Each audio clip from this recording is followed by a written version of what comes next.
എൻ്റെ വൈദിക വൃത്തിയെക്കുറിച്ച് ഞാൻ പറയുമ്പോൾ എനിക്ക് അന്ന് എൻ്റെ ഇടവകയായ കണ്ണാർ ഇടവകയില് ഒരു ആത്മീയ ഉണർവുള്ള ഒരു കാലഘട്ടമായിരുന്നു. ആ കാലഘട്ടത്തിലൊക്കെയും ഞാൻ ഒരു സൺഡേ സ്കൂൾ അധ്യാപകനായിരുന്നു. 10ാം ക്ലാസ് വരെയും പഠിച്ചിട്ട് ഞാൻ സൺഡേ സ്കൂൾ അധ്യാപകനായി തീർന്നു. മാത്രമല്ല യുവജന പ്രസ്ഥാനത്തിന് സെക്രട്ടറിയായി ദീർഘകാലം അവിടെ പ്രവർത്തിക്കാൻ എനിക്കവിടെ വന്നു. ആ കാലഘട്ടത്തിൽ വലിയ ആത്മീയ ഉണർവിന്റെ ഒരു കാലമായിരുന്നു. അന്ന് ഇടവകയിൽ 300ഓളം വീട്ടുകാരുള്ള ഇടവകയാണ് കണ്ണാർ ഇടവക എന്ന് പറയുന്നത്. അതിന്റെ പ്രാർത്ഥന യോഗത്തിന്റെ സെക്രട്ടറിയായി ഞാൻ ദീർഘകാലം പ്രവർത്തിച്ചിട്ടുണ്ട്. പ്രാർത്ഥന യോഗം എന്ന് പറഞ്ഞാൽ എല്ലാ ശനിയാഴ്ചയും എല്ലാ ഞായറാഴ്ചയും ഓരോ കുടുംബങ്ങളിൽ പ്രാർത്ഥന യോഗം നടത്തുമായിരുന്നു. ആ പ്രാർത്ഥന യോഗത്തിലേക്ക് ഞാൻ മുന്നിലേ പോയി അവിടെ ക്രമീകരണം ചെയ്യണം. അന്ന് ഈ പെട്രോൾ മാക്സ് വിളക്കാണ് അന്ന് ഉപയോഗിക്കുന്നത്. അന്ന് കറണ്ടുള്ള കുടുംബങ്ങൾ വളരെ കുറവാണ്. പെട്രോൾ മാക്സ് വിളക്ക് കൊണ്ടുപോയി നേരത്തെ പോയി കത്തിച്ച് വെക്കണം. മാത്രമല്ല പ്രാർത്ഥന യോഗം നടക്കുന്നതിന് മുൻപ് ചേങ്ങല അടിക്കണം. 1ാം ചേങ്ങല ആദ്യം ചെല്ലുമ്പോൾ അടിക്കണം. 2ാം ചേങ്ങല പാട്ട് തുടങ്ങുമ്പോൾ അടിക്കണം.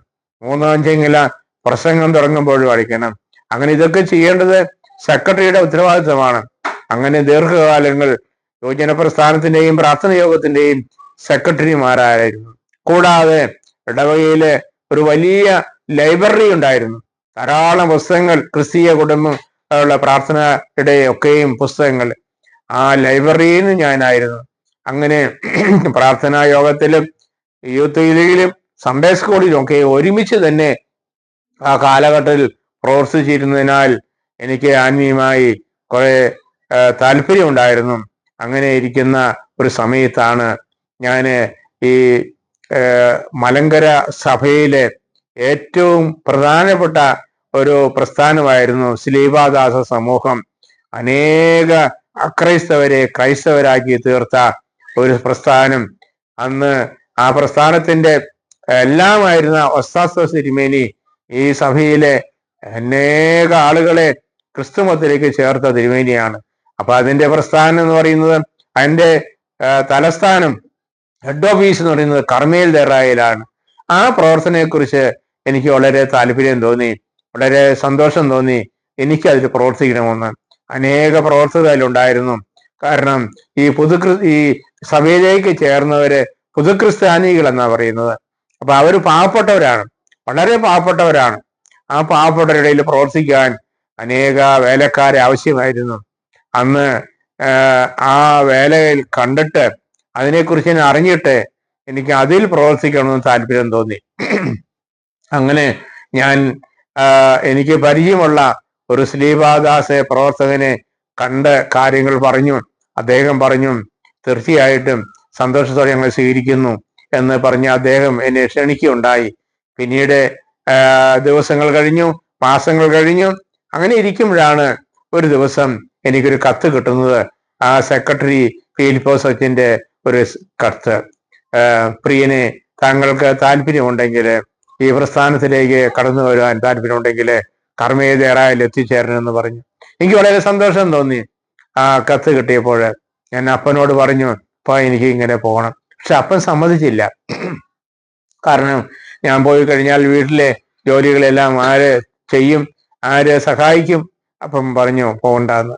പക്ഷെ ഞാൻ ആ കാര്യത്തിൽ പിന്നീട് താല്പര്യം കുറച്ചും കൂടി എടുത്തിട്ട് ഞാൻ വല്യപ്പന്മാരോട് പറഞ്ഞു. അന്ന് ഏറ്റവും മൂത്ത വല്യപ്പൻ വർക്കി, അദ്ദേഹം ഒരു ഇത് പറഞ്ഞിട്ട് ഒരു അനുകൂലമായി മറുപടി പറഞ്ഞില്ല. എന്നാൽ താഴെയുള്ള വല്യപ്പൻ, ഉലകന്റൻ എന്ന് പറഞ്ഞ വല്യപ്പൻ ഉണ്ടായിരുന്നു. ആ വല്യപ്പൻ എല്ലാവിധ സഹായവും ചെയ്തു. അപ്പനോട് പറഞ്ഞു, ആ കൊച്ചു പോട്ടെ, അത് നന്നായി വരട്ടെ, അവൻ പോയിക്കോട്ടെ എന്ന് പറഞ്ഞു. അപ്പന് ഇഷ്ടമില്ലായിരുന്നിട്ടും ഞാൻ അതിനുവേണ്ടി ഒരുങ്ങി അതിനുവേണ്ടി പോകാൻ തീരുമാനിച്ചു. അങ്ങനെ ഒരു ദിവസം പോകാൻ വേണ്ടി, പക്ഷെ അപ്പനും അമ്മയ്ക്കൊന്നും അങ്ങനെ പോകാൻ താല്പര്യമുണ്ടായിരുന്നില്ല. എങ്കിൽ പോലും അവര് തടഞ്ഞില്ല. അന്ന് എനിക്ക് കൊണ്ടുപോകാൻ ഒരു ബാഗ് ഉണ്ടായിരുന്നില്ല, ഒരു പെട്ടി ഉണ്ടായിരുന്നില്ല. അന്ന് ഒരു പെട്ടി വാങ്ങിക്കാൻ വേണ്ടി എനിക്ക് പൈസ തന്നത് മറ്റത്തിലെ ജോർജിനാണ്. അച്ഛനായില്ല, ജോർജാണ്. അദ്ദേഹം എനിക്ക് 3 രൂപ അന്ന് പെട്ടി മേടിക്കാൻ തന്നു. ഞാനൊരു ഡ്രിങ്ക് പെട്ടി അന്നത്തെ കാലത്ത് അങ്ങനെയായിരുന്നു മേടിച്ച് എൻ്റെ അത്യാവശ്യം ഡ്രസ്സുകളെല്ലാം അതിൽ വെച്ച് ഞാൻ കർമ്മേദേറായിലേക്ക് പോവുകയാണ്. അങ്ങനെ ഞാൻ അവിടെ താമസിച്ചു. കർമ്മേദേറായില് കുറെ ആഴ്ചകൾ അവിടെ താമസിച്ചു. കുറെ കാര്യങ്ങൾ മനസ്സിലാക്കി. അതിനുശേഷം ആദ്യമായിട്ട് എന്നെ ഒരു സെന്ററിലേക്ക് വിട്ടു. കാരണം അന്നത്തെ പല സെന്ററുകളുണ്ട്. മൂവാറ്റുപുഴ സെന്ററിലേക്കാണ് എന്നെ വിട്ടത്. അതിൻ്റെ കീഴിലുള്ള 8 പള്ളികളുണ്ടായിരുന്നു. ആ 8 പള്ളികളിലും ഈ പുതുക്രിസ്ത്യാനികളുണ്ട്. ഈ പുതുക്രിസ്ത്യാനികളുടെ അടുത്ത് പോയി അവരുടെ ക്ഷേമം അന്വേഷിക്കുക, അവർക്ക് വേണ്ട ഉപദേശങ്ങൾ കൊടുക്കുക, അവർക്ക് വേണ്ട സഹായങ്ങൾ കൊടുക്കുക എന്നുള്ളതാണ്. അങ്ങനെ ഞാൻ ആ സെന്ററിൽ ചെന്ന് താമസമാക്കി. ഈ ഓരോ ഇടവകയിലും ഞാൻ പോയി അന്വേഷിക്കുമ്പോൾ ഒക്കെ വളരെ പാവപ്പെട്ടവരാണ്. ചെറിയ ചെറിയ കുടിലുകളാണ് അവരുടെ ജീവിതം കണ്ടിട്ട് നമുക്ക് കഷ്ടം തോന്നും. ദാരിദ്ര്യത്തിൽ കഴിയുന്നവരെ, കൂലിപ്പണിക്കാരാണ് അധികം പേരും. ആ പാവപ്പെട്ട ഇടയില് ഞാൻ പ്രവർത്തിച്ചു. അന്ന് വരെയും എത്രമാത്രം ആളുകൾ ഉണ്ടെന്ന് ഒരു ലിസ്റ്റ് ഉണ്ടായിരുന്നില്ല. ഞാൻ ആദ്യമായിട്ട് അതിന് ശ്രമിച്ചു. 8 പള്ളികളാണ് എനിക്കുണ്ടായിരുന്നത്. 8 പള്ളികളിലും അനേക നാളുകൾ എടുത്ത് അവരെ ലിസ്റ്റ് ഞാൻ എടുത്തു. എത്ര പേരുണ്ട്, ഒരു പുസ്തകം തന്നെ, ഒരു ഡയറി തന്നെ അതിനുണ്ടാക്കി.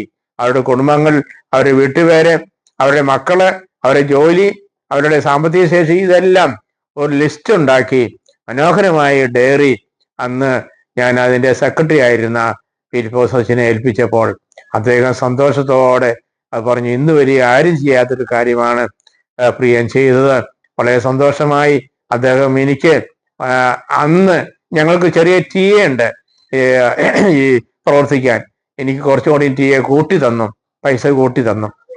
അങ്ങനെ എല്ലാവരുടെ ഇടയിൽ ഒരു സന്തോഷകരമായ ഒരു പ്രവർത്തനം കാഴ്ചവെച്ചതിന്റെ ഫലമായിട്ട് ഈ കാര്യങ്ങളെല്ലാം അന്നത്തെ ആ കണ്ടനാട് മദ്രാസിന്റെ മെത്രാപ്പോലിത്തായിരുന്ന പൗലോസ് മാർ ഫെലിക്സ് തിരുമേനി മനസ്സിലാക്കി എന്നെ അദ്ദേഹത്തിന്റെ താമസ സ്ഥലത്തേക്ക് വിളിപ്പിച്ച് അവിടെ താമസിക്കുവാനുള്ള എല്ലാ സൗകര്യവും ചെയ്തു തന്നു.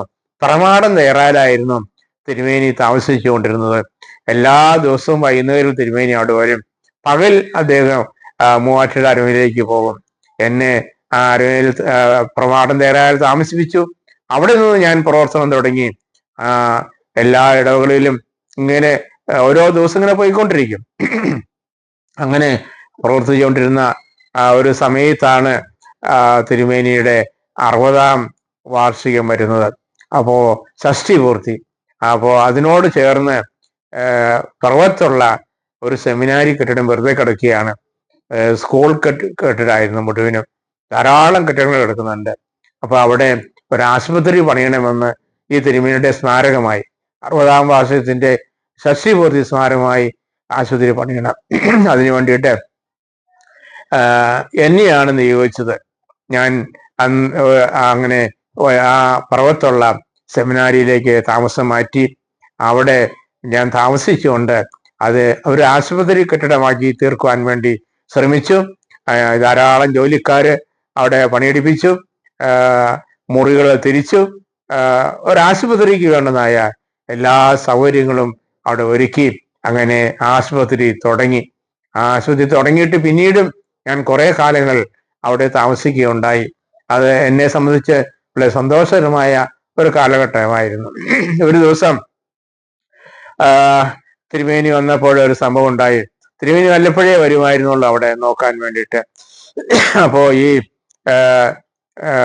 കല്ല് വെട്ടി എടുക്കണം, വെട്ടുകല്ല്.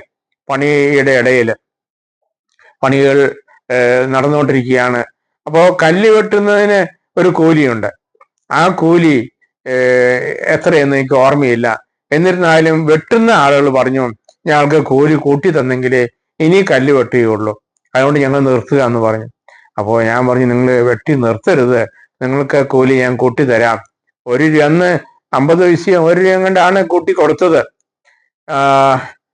ഈ കല്ലുവെട്ടിന്റെ കൂലി കൂട്ടിയതിനെ സംബന്ധിച്ച് ഒരു ദിവസം തിരുമേനി വന്നപ്പോൾ ഞാൻ പറഞ്ഞു, തിരുമേനി ഇങ്ങനെ ഒരു സംഭവം ഉണ്ടായിട്ടുണ്ട്, അവരെ കല്ലുവെട്ട് നിർത്തിയത് കൊണ്ട് ഞാൻ കാശ് കൂട്ടി കൊടുക്കാൻ തീരുമാനിച്ചു. അപ്പോൾ തിരുമേനി എന്നോട് ഒരു ചോദ്യം ചോദിച്ചു, തന്നോട് ആരാ കൂട്ടി കൊടുക്കാൻ പറഞ്ഞത്? എന്നോട് ചോദിക്കാതെ ആര് പറഞ്ഞു എന്ന് പറഞ്ഞു. എനിക്കത് വലിയ വിഷമമായി. കാരണം തിരുമേനി വല്ലപ്പോഴേ വരുമായിരുന്നുള്ളൂ. ഇങ്ങനെ തിരുമേനിക്ക് ടൂറാണ് എപ്പോഴും, ഓരോ പള്ളികളിൽ പരിപാടിയുണ്ട്. എനിക്ക് വളരെ വിഷമം തോന്നി. അപ്പോൾ ഈ പ്രൊഫസർ സെമിനാരിക്ക് കുറെ താക്കോലുകളുണ്ട്, കുറെ മുറികളുണ്ട്. ആ താക്കോലും കൂട്ടും എൻ്റെ കയ്യിലാണ് ഏൽപ്പിച്ചിരിക്കുന്നത്. ഒരു ദിവസം തിരുമേനി വന്നപ്പോൾ എനിക്ക് എൻ്റെ മനസ്സിന്റെ വിഷമം കൊണ്ട് എനിക്ക് ഈ താക്കോലും കൂട്ടും എല്ലാം തിരുമേനിയുടെ കയ്യിലേക്ക് കൊടുക്കാൻ തീരുമാനിച്ചു. താക്കോലും കൂട്ടും എല്ലാം കൂടെ ഏൽപ്പിച്ചു. തിരുമേനി, എനിക്ക് ഇനി വിഷമാണ്, തുടർന്ന് പോകാൻ തിരുമേനി ആരെങ്കിലും ഏൽപ്പിച്ചോ എന്ന് പറഞ്ഞ് താക്കോലും കൂട്ടം ഞാൻ അവിടെ ഏൽപ്പിച്ചിട്ട് ഞാൻ എൻ്റെ മുറിയിലേക്ക് വന്നു. അവിടെ ഞാൻ കരഞ്ഞുകൊണ്ടിരുന്നു.